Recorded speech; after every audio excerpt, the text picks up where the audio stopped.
more on the Dodgers, in part getting to 4 in a row, Carlos, because the newest Dodger went placata last night. About that.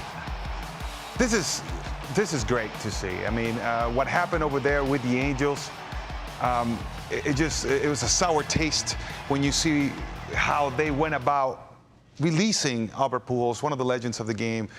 I didn't like that look at all. You know, for him to be able to sign with the Dodgers and get that opportunity, and then immediately contributing. I mean, that was a great swing. And I want to show you this, Rip.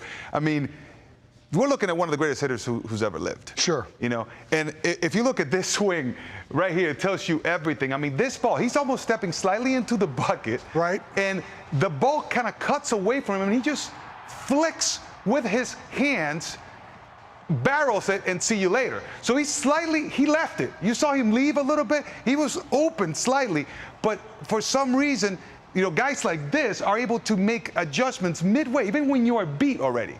He flew slightly open. We can back that up. Let's back that up because I want to show you what happens to his hip. Matt, look what happens to his hip. Rip, right here. He's going to strike slightly open. Go ahead forward.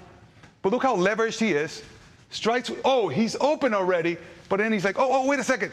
And he's able to stay through the ball. He doesn't roll over that pitch. He stays through it, and he's got so much pop that he just flicks his wrist. Great leverage here in the backside. So if we're going to load, you know, he's on attack mode. And then he's going to go forward. He's open right here. Oh, man, I'm beat. No. He stays through it, and he's able to hit that ball. That's not an ace swing. That's just somebody who is so skilled at getting the barrel to the baseball that when he recognizes that he's a little bit out in front, Rip, he, instead of pulling totally off, he's like, oh, man.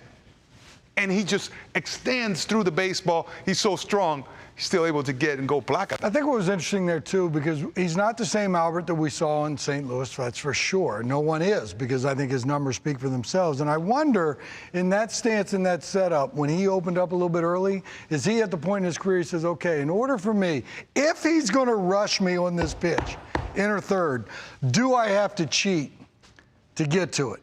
And then what he just proved, if that's the case, and I'm just saying it's hypothetical. Yeah, we don't know. We're not in his head. Right, but the fact that he did step in the bucket and leak as if maybe he was thinking there was something hard coming in, and him still being able to hit a ball way out of the ballpark that way, now you got trouble.